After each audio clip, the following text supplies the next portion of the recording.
Chapter 15 The Space Ranger Takes Over. David Starr worked as quickly as he dared. Not much was left of the night.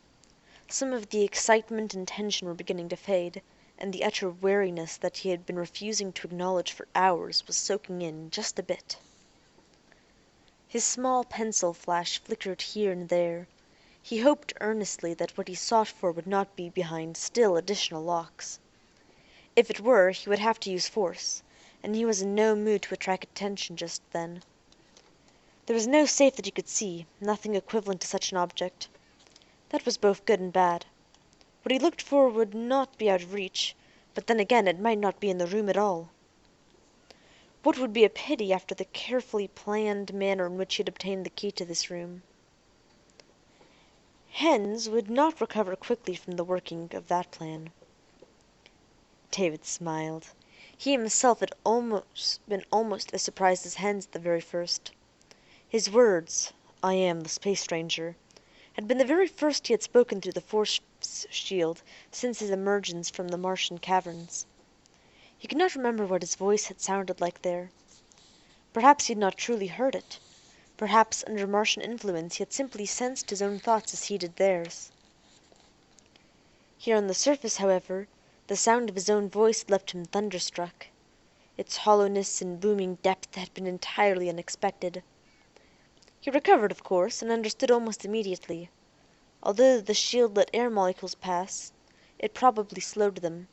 Such interference would naturally affect sound waves. David was not exactly sorry for that.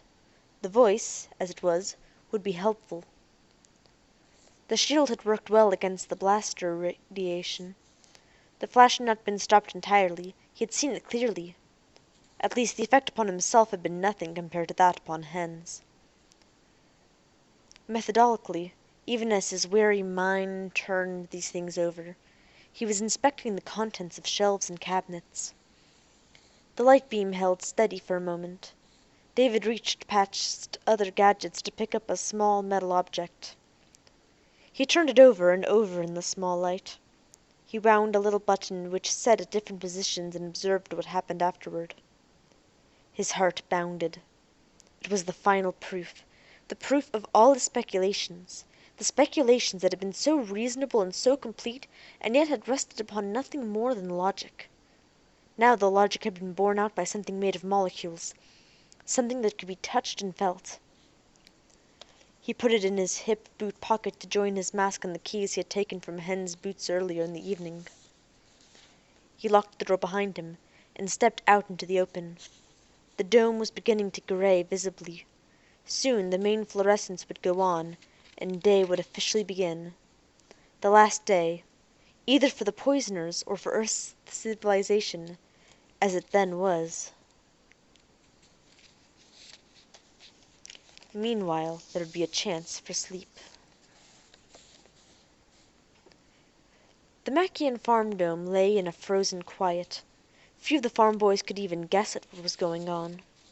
That it was serious was, of course, obvious, but further than that it was impossible to see. Some few whispered that Machian had been caught in serious financial irregularities, but no one could believe it. It wasn't even logical, since why would they send in an army just for that? Certainly the hard-faced men in uniform circled Central Building for Peter blasters cradled in their arms. On the roof of the building 2 artillery pieces had been set up, and the area around it was deserted. All farm boys, except those necessary for the maintenance of essential utilities, had been restricted to barracks. Those few accepted were ordered to remain strictly at their jobs. At 2:15 p.m. exactly, the 2 men patrolling the rear of the building separated, moved away, leaving that area unguarded. At 12:30 they returned and took up their patrols.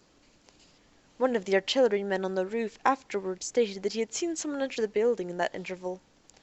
He had admitted he had caught only a brief glimpse, and his description did not make very much sense, since he said it seemed to be a man on fire. No one believed him at the time. Dr. Silvers was not certain of anything. Not at all certain. He scarcely knew how to begin the session. He looked at the other four that had sat about the table. Macian. He looked as if he hadn't slept in a week. Probably hadn't, either. He hadn't spoken a word so far. Silvers wondered if he was completely aware of his surroundings. Hens. He was wearing dark glasses. He took them off at one time and his eyes were bloodshot and angry. Now he sat there muttering to himself. Benson. Quite an unhappy. Dr. Silvers had spent several hours with him the night before, and there was no doubt in his mind that the failures of his investigations were an embarrassment and a grief to him. He had spoken about Martians, native Martians, as causes of the poisonings, but Silvers had known better than to take that seriously. Bigman, the only happy one of the lot. To be sure, he understood only a fragment of the real crisis. He was leaning back in his chair, obviously pleased at being at the same table with important people, savouring his role to the full. And there was one additional chair that Silvers had brought to the table. It stood there, empty and waiting. No one commented on that fact. Dr. Silvers kept the conversation going somehow, making insubstantial remarks, trying to mask his own uncertainties. Like the empty chair, he was waiting. At 12:16 he looked up and rose slowly to his feet. No words came. Bigman pushed his chair back and it went over with a crash. Hen's head turned sharply and he grasped the table with fingers that became white with strain. Benson looked about and whimpered. Only Macian seemed unmoved. His eyes lifted, then, apparently, took in the sight merely as another incomprehensible element in the world that had grown too large and strange for him. The figure in the doorway said, "I am the Space Ranger." In the bright lights of the room, the glow that surrounded his head was somewhat subdued. The smoke that concealed his body was somewhat more substantial than Hen's had seemed in the night before. The Space Ranger moved in. Almost automatically the seated men pushed their chairs away, clearing a place at the table, so that the one empty chair stood in lonely isolation. The Space Ranger sat down, face invisible, behind light, smoky arms extended before him, resting on the table, and yet not resting upon it. Between the table and the arms, 1/4 of an inch of empty space existed. The Space Ranger said, "I have come to speak to the criminals." It was Hens who broke the sticky silence that followed. He said in a voice that dripped with husky venom, "You mean the burglars?" His hand went momentarily to his dark glasses, but did not remove them. His fingers shook visibly. The Space Ranger's voice was a monotone of slow, hollow words. "It is true I am a burglar. Here are the keys I abstracted from your boots.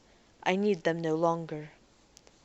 Slivers of metal flashed across the table toward Hens, who did not pick them up. The Space Ranger went on. "But the burglary took place in order to prevent a greater crime. There is a crime of the trusted foreman, for instance, who periodically spent nights in Wingrad City on a one-man search for poisoners." Bigman's little face puckered in glee. "Hey, Hens," he called. "Sounds like you're being paged." But Hens had eyes and ears only for the apparition across the table. He said, "What's the crime in that?" "The crime," said the Space Ranger, "of a fast trip out in the direction of the asteroids."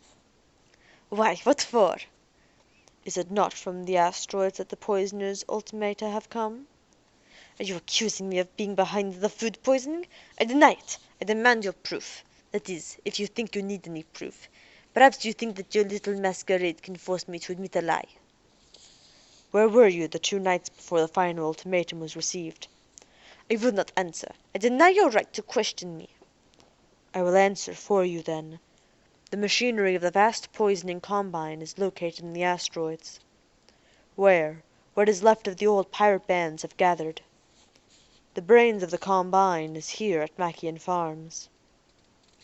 Here Macian rose unsteadily to his feet, his mouth working. The Space Ranger waved him down with a firm motion of his smoky arm and continued, "You, Hens, are the go-between."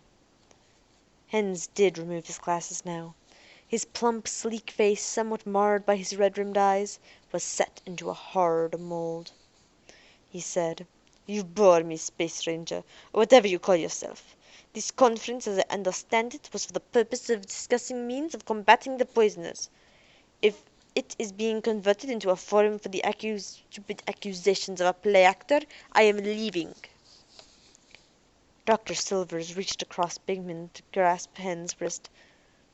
"Please stay, Hens. I want to hear more of this. No one will convict you without ample proof." Hens dashed Silver's hand away and rose from his chair. Bigman said quietly, "I'd love to see you shot, Hens, which is exactly what you will be if you go out that door."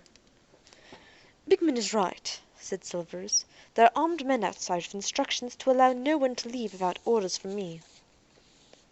Hens' fists clenched and unclenched. He said, "I will not contribute another word to this illegal procedure. You are all witnesses that I am being detained by force." He sat down again and folded his arms across his chest. The Space Ranger began again. "And yet, Hens is only the go-between. He is too great a villain to be the real villain." Benson said faintly, "You speak in contradictions." "Only apparently. Consider the crime. You can learn a great deal about a criminal from the nature of the crime he commits. First, there is the fact that few people, comparatively, have died so far. Presumably the criminals could have gained what they wanted more quickly by beginning with wholesale poisonings, instead of merely threatening for 6 months, during which they risked capture and gained nothing. What does this mean? It would seem that the leader somehow hesitates to kill. That is certainly not in character for Hens. I have obtained most of my information from Williams, who is not among us now, and from him I know that after his arrival at the farm, Hens tried several times to arrange his murder." Hens forgot his resolve. He shouted, "A lie!" The Space Ranger went on unheeding. "So Hens would have no compunction against killing. We would have to find someone of gentler mould. Yet, what would force an essentially gentle person to kill people he has never seen, who have done him no harm? After all, though an insignificant percentage of Earth's population has been poisoned, the dead number several hundred. 50 of them were children. Presumably, then, there is a strong drive for wealth and power which overcomes his gentleness. What lies behind that drive? A life of frustration, perhaps, which has driven him into a morbid hatred of humanity as a whole, a desire to show those who despise him how great a man he really is. We look for a man, then, who might be expected to have an advanced inferiority complex. Where can we find such a one?"